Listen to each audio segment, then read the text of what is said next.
Hello and welcome to this episode of Kennedy Saves the World. I'm Kennedalia, and I'm back from D.C., the District of Columbia, where I was taking in the inauguration of our 47th President of these United States, Donald J. Trump. And it was really, really cold. I thought the second Obama inauguration was very cold, and that was cold. That was really something. But people were real excited about that, and there were a lot of fur coats.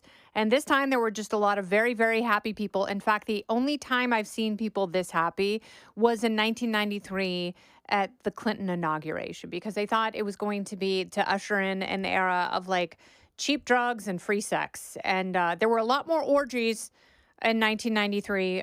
This time around, there were very happy people who were interestingly more eager to get down to business because they know what that means. And it made me realize that maybe we need to have a gap term for presidents. And instead of having two consecutive termers, why don't we, it should be like getting your MBA because usually MBA programs, they want people who have been in the workforce. They want people who understand how businesses work. They want entrepreneurs and thinkers and doers, which it's really hard to do when you're in college. They don't want you to go right from your undergrad to an MBA program. Maybe that's what a second term needs to be. Maybe people need to just long for it. So we really treat everyone like a first term president and they really have to work so, so hard for it. And then we give them a gap term and we see whether or not we miss them. And if we do, then you vote them back into office so they can get to work doing exactly what you want them to do on day one, or in terms of free Ross, day two, I guess, still waiting. But there was so much enthusiasm, so much excitement. I talked to people from all over the country. I talked to a lovely couple from Puerto Rico who had flown in for the inauguration because they felt like it was a historic day because he was the president who wasn't supposed to be president again. And all of the agencies, all of the actors, all of the suits, they were all working against him. So he couldn't be president again. So they could say, ha, see, he's a felon. We can't have a felon be president. And then the Supreme Court stepped in and said, actually, no, if he's engaging in an official act, he really can't be indicted for that. So a lot of the lawfare fell apart, and that coincided with obviously his campaign doing better and better against Joe Biden, then the debate, then the assassination attempt, and then the Republican convention, then the resignation. Or, it's like, I'm not going to run for a second term because Nancy Pelosi stabbed me in the back. And then Kamala fell apart, and there we were. The most interesting part of the day was watching Kamala's dour expression because she couldn't hide it. She doesn't have a good RBF. Frankly, she looked like she had a love hangover. She was deeply in love with the idea of being president, and that didn't pan out. So, can you imagine that, though? What a cruel thing we do in this country. And it happened to Al Gore. It happened to Richard Nixon.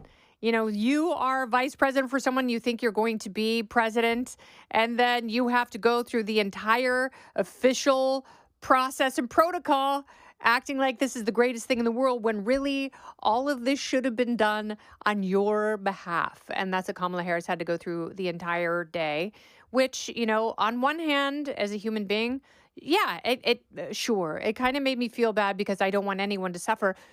But then seeing the environment that she came up in California, which created the environment for wildfires, which consumed the part of the country that I love the most, the town that I love the most, the people's homes whom I love the most.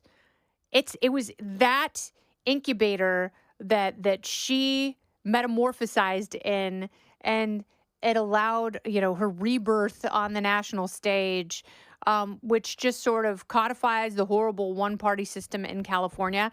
And because of that, and because of all the pain that has been inflicted on the people in the LA wildfires from the Palisades to Altadena, I really can't stand them all. And if she had a day where she suffered, good. That's what it feels like to have your entire home and everything in it incinerated within a matter of minutes. Don't go anywhere. More Kennedy Saves the World right after this. But the difference is the people who lived in Pacific Palisades and Altadena who assumed that, the DWP wouldn't be completely negligent, that they would maintain their power lines and at least have a plan for combating high winds and wildfires. Well, when those plans immaterialized, they had no choice but to evacuate very, very quickly with very few things.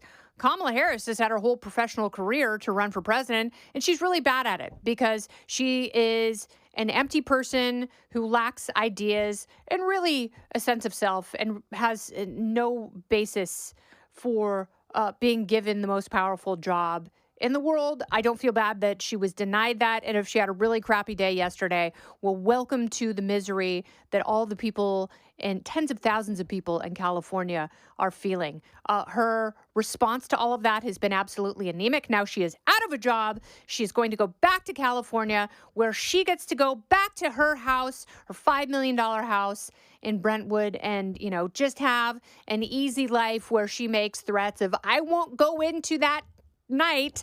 And it's like anytime someone misuses that line, it makes my skin crawl. She already makes my skin crawl. That's what stood out to me. That and Lauren Sanchez's bridal corset, which made men instantly go through puberty. That made me laugh super hard because it was so hysterically inappropriate, which almost makes me love her more. She's like, I'm engaged to one of the richest guys in the world, and I've got giant cans, said I'm just going to have everyone look at them. There's something about that that is very funny because it makes people super, super mad, and it's very tacky all at the same time, which I guess makes it so uniquely American that it's absolutely wonderful. And Jeff Bezos going, huh? Yeah, it's mine. That's right. Rich people on the spectrum are so weird. But now here we are. We'll see what happens going forward. We'll see if the executive actions are challenged, as they always are. Maybe Congress can take up some of the more important ones that actually limit the size of government and codify them into law. That would be quite lovely. So here's to the exuberance that people felt yesterday and going forward, and to the gap term that we should give all presidents so people really know whether or not they want to commit to a second term, because when they do, the enthusiasm is unlike anything that I've seen in my 32 years covering presidential inaugurations. This has been Kennedy Saves the World. I'm Kennedy.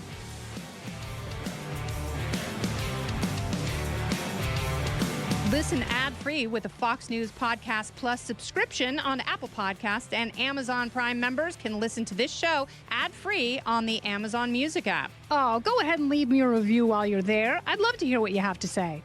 You've been listening to Kennedy Saves the World on the Fox News Podcast Network.